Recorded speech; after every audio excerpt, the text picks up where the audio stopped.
So ayun guys, naikabit na natin yung elbow ng ating 51mm na pang MIUI 125 guys. So talagang swak siya guys. So sa ngayon naman ay magpipili si client natin kung ano yung magugustuhan niya dyan sa tatlong klase na yan. Yoshimura R77, Acropovic Trihexa and Acropovic Trioval. So sound check tayo guys para kung ano yung mapipili niya.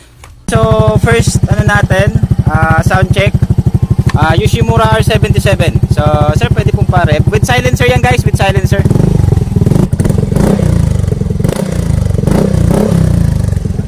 Silencer dito.